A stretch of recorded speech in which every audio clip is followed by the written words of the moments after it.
আজ 5ই জুন বিশ্ব পরিবেশ দিবস।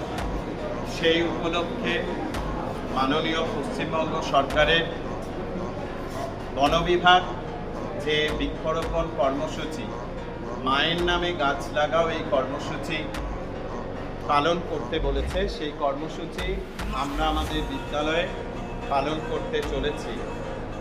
আমরা আজকে 4টি গাছ আমাদের বিদ্যালয় প্রাঙ্গণে বসাবো।